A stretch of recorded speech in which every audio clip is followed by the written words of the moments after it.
ગામઠી રસોડામાં આપનું સ્વાગત છે। આજે આપણે બનાવીશું સુરતના ફેમસ તેવા ચીઝ પનીર પકોડા, જે તમે ક્યારેય નહીં ખાધા હોય અને સ્વાદમાં ખૂબ જ સરસ એવા લાગે છે। તો ચાલો અહીં સામગ્રી જોઈ લઈએ। મેં અહીં 1 વાટકી જેટલા કાચી મકાઈ લીધી છે। ત્યારબાદ 1 ચમચી આદું ખમણેલું, ત્યારબાદ પિઝા સિઝલિંગ અડધી ચમચી, ત્યારબાદ ચીલી ફ્લેક્સ અડધી ચમચી, કોથમીર, ત્યારબાદ યલો કેપ્સિકમ, મરચાંની પેસ્ટ 1 ચમચી, ગ્રીન કેપ્સિકમ અને રેડ કેપ્સિકમ। ત્યારબાદ મેં અહીં પનીરના ટુકડા કરીને લીધા છે। આ પનીર અહીં મેં હોમમેડ લીધું છે, મેં ઘરે જ બનાવ્યું છે। આનો વિડીયો મેં તમને પાસ્તાના વિડીયોમાં મેં આગળ મૂકેલો છે। તો અહીં સરસ એવું આ રીતે ટુકડા કરી લેવાના છે પનીરના। તો ત્યારબાદ આપણે ચીઝને આ રીતે ખમણી લેવાનું છે। તો અહીં આ રીતે ચીઝ ખમણીને તમારે ચીઝ અને પનીર બંને જેટલું ઉમેરવું હોય તેટલું ઉમેરી શકાય। તો અહીં આપણી સામગ્રી રેડી થઈ ગઈ છે। તો ગેસ પર એક પેન મૂકીને તેમાં 1 ચમચી તેલ ઉમેરીને ત્યારબાદ આપણે મરચાંની પેસ્ટ ઉમેરીશું ને ત્યારબાદ આદુની પેસ્ટ ઉમેરીશું। આ બંને આપણે સારી રીતે આ રીતે સાતળી લેવાના છે ધીમા ગેસ પર જ। તો ત્યારબાદ આપણે ઉમેરીશું તેમાં મકાઈ, ત્યારબાદ કેપ્સિકમ ઉમેરીશું ગ્રીન, ત્યારબાદ રેડ કેપ્સિકમ, ત્યારબાદ યલો કેપ્સિકમ ને પિઝા સિઝલિંગ, ચીલી ફ્લેક્સ, આ બધું જ આપણે સારી રીતે મિક્સ કરવાનું છે ને ત્યારબાદ ઉમેરીશું કોથમીર। આ બધું જ આ રીતે મિક્સ કરી લેવાનું છે ને હવે આપણે તેમાં સ્વાદ પ્રમાણે મીઠું ઉમેરીશું। તો તેને પણ સારી રીતે મિક્સ કરી લઈએ આ રીતે ને હવે આપણે તેને થોડીવાર માટે ચડવા દેવાનું છે અને હવે આપણે લોટ બાંધી લઈએ। તો અહીં આપણે જે પકોડાનું ઉપરનું જે પડ બનાવવાનું છે તો તેનો આપણે લોટ બાંધવાનો છે। તો અહીં મેં 1 કપ લોટ લઈને તેમાં 1 ચમચી જેટલું મોણ દઈ ને હવે આપણે આ રીતે મિક્સ કરી લેવાનું છે। તો આ રીતે મિક્સ કર્યા બાદ હવે આપણે તેને થોડું એવું હજુ પાણી ઉમેરીશું, થોડું એવું અહીં ભેગું કરી લેવાનું છે આ રીતે હાથની મદદથી।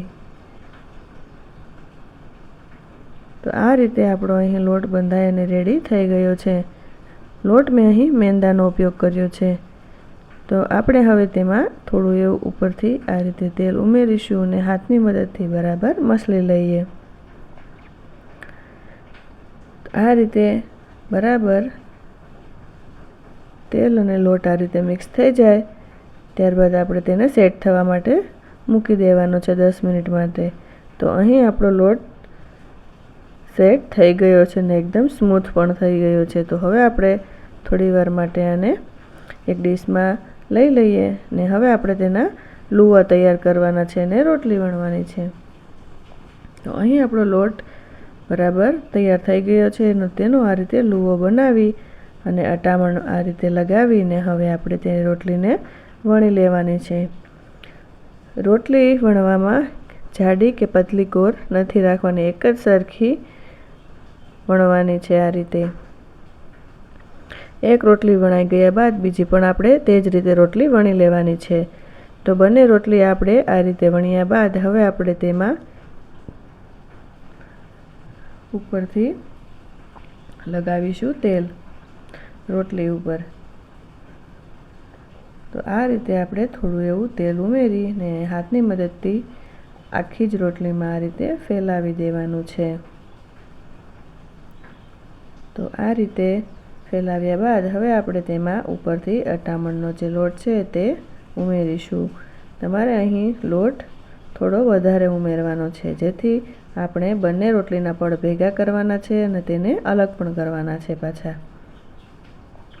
આ જ રીતે બીજી રોટલીમાં પણ એ જ રીતે આપણે કરી લઈએ।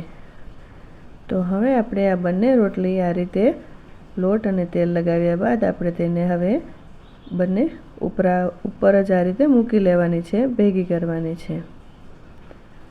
તો આ રીતે ઉપર મૂક્યા બાદ આપણે હવે બરાબર હાથથી આ રીતે પેક કરી લઈએ ને હવે થોડો એવો લોટ ઉમેરીએ અટામણ નીચે અને ઉપરથી થોડો એવો પણ લગાવીએ ને હવે આપણે તેને વેલણની મદદથી વણી લેવાની છે. બરાબર રાઉન્ડ શેપમાં જ વણવાની છે, તેથી જાડી કે પતલી ના રહે તેનું ખાસ ધ્યાન રાખવાનું. તો અહીં આપણી રોટલી વણાઈ અને રેડી થઈ ગઈ છે. રોટલીની સાઈઝ પણ ખૂબ જ મોટી એવી મેં અહીં રાખી છે. તો હવે આપણે થોડી એવી ખેંચીને આ રીતે ફરતી બોર્ડરથી આ રીતે થોડી થોડી એવી ખેંચી લેવાની છે. તો અહીં આપણે એક લોઢી મૂકી દીધી છે ગેસ પર ને ગરમ થઈ ગઈ છે. તો તેની ઉપર આપણે તે રોટલી શેકવા માટે મૂકી દેવાની છે અને આ રીતે હાથથી જેટલી બને તેટલી ખેંચવાની છે. તો અહીં આપણે રોટલી બરાબર શેકવાની નથી, અધકચરી એવી જ શેકવાની છે, થોડી એવી જ. તો અહીં આપણી બંને સાઈડની રોટલી શેકાઈને રેડી થઈ ગઈ છે અને હવે આપણે તેને પાટલી પર લઈને તેના ઉપરના પડ અલગ કરી લઈશું. તો અહીં આપણી રોટલી આવી જ કાચી પાકી શેકવાની છે. તો હવે આપણે હાથની મદદથી આ રીતે મિક્સ કરતા જઈએ. આ રીતે તેનાથી રોટલીના બંને પડ અલગ થઈ જશે સારી રીતે ને એકદમ આસાનીથી. તો અહીં આપણા પડ પણ અલગ થઈ ગયા છે, બંને પડ.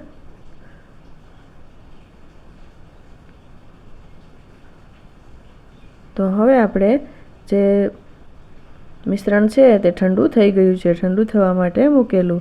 તો હવે આપણે તેમાં ઉપરથી ઉમેરીશું ચીઝ. આ રીતે ચીઝ ઉમેર્યા બાદ તેમાં ઉમેરીશું પનીરના ટુકડા.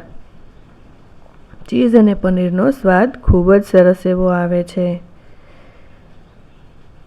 આ બંને આપણે સારી રીતે મિક્સ કરી લેવાનું છે. તો અહીં આપણું સરસ એવું તૈયાર થઈ ગયું છે મસાલો.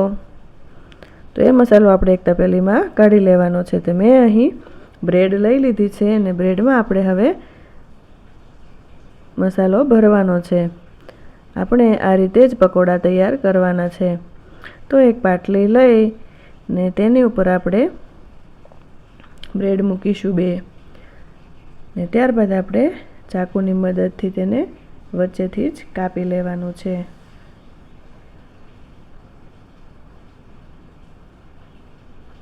આ રીતે 4 ટુકડા થઈ જશે. ત્યારબાદ જે આપણે બંને રોટલીના પડ અલગ કરેલા તેનું હવે આપણે અહીં લઈ લઈએ ને જે શેકેલો ભાગ છે તે અંદરની સાઈડ રાખવાનો. તો આ રીતે આપણે વચ્ચે બ્રેડનો ટુકડો એક મૂકી અને ઉપરથી આપણે આ મસાલો ભરી લઈએ પકોડાનો.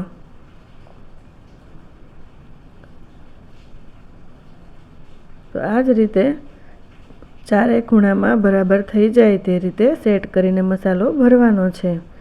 તો અહીં આપણો મસાલો રેડી થઈ ગયો છે ભરાય અને હવે આપણે ઉપરથી ઉમેરીશું ચીઝ. ચીઝ તમારે જેટલું ઉમેરવું હોય તેટલું ઉમેરી શકાય.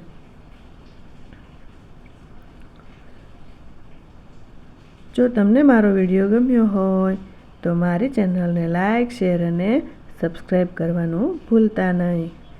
તો હવે આપણે ઉપરથી બીજો બ્રેડનો ટુકડો આ રીતે મૂકી અને સારી રીતે વચ્ચોવચ્ચ જ સેટ કરી લેવાનું છે.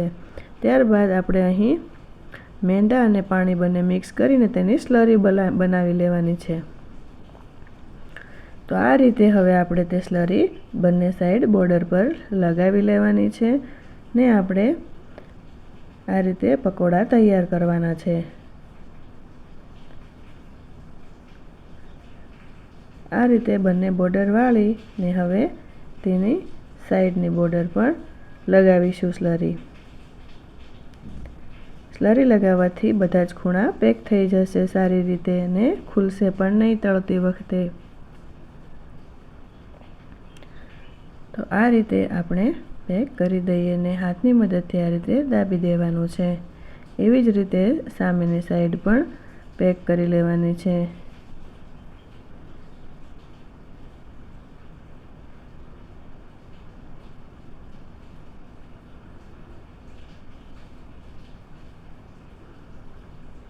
ને ત્યારબાદ આ રીતે તે ભાગ પણ હાથની મદદથી દાબી દઈએ, તેથી બધા જ ખૂણા પેક થઈ જાય ને એક પણ બોર્ડર ખુલે નહીં. તો અહીં તૈયાર આપણું ચીઝ પનીર પકોડા તૈયાર થઈ ગયા છે. તો આવી જ રીતે આપણે બધા જ પકોડા બનાવી લેવાના છે ને અહીં ગેસ પર તેલ મૂકીને તેલ પણ આવી ગયું છે ગરમ. તો હવે આપણે તેને તળવા માટે ઉમેરી દઈએ. અહીં મોટી સાઈઝ છે પકોડાની એટલે 2 નંગ જ તળવામાં ચાલશે. તો એક સાઈડનો ભાગ અહીં સારો એવો તળાઈ ગયો દેખાય છે, તો તેને આપણે ધીમેથી આ રીતે પલટાવી લેવાનું છે. તે જ રીતે બીજો ભાગ પણ પલટાવી લેવાનો છે. તો અહીં આપણે એકદમ ધીમા ગેસ પર જ તળાવા દેવાનું છે, તેથી પડ એકદમ ઉપરથી ક્રિસ્પી થશે. તો અહીં આપણા ચીઝ પનીર પકોડા તળાઈને રેડી થઈ ગયા હોય તેવા દેખાય છે, એકદમ બ્રાઉન રંગના, જે જોતાં જ મોંમાં પાણી આવી જાય. તો અહીં આપણે તે એક ડીશમાં કાઢી લઈએ. તો હવે આપણે અહીં સોસ અને ગ્રીન ચટણી સાથે સર્વ કરીશું.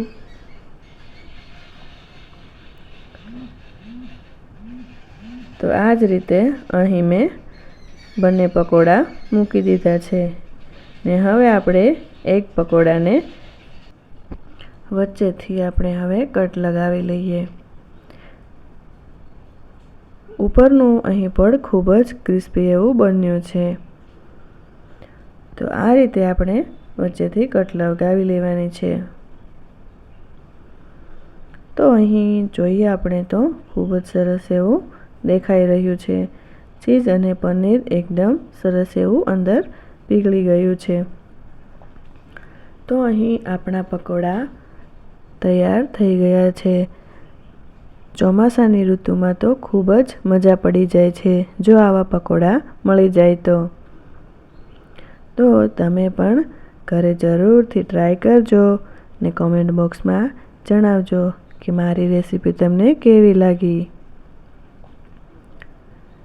તો આ જ રીતે આપણે આવી જ કંઈ નવી વાનગી સાથે ફરી મળીશું ગામઠી રસોડામાં.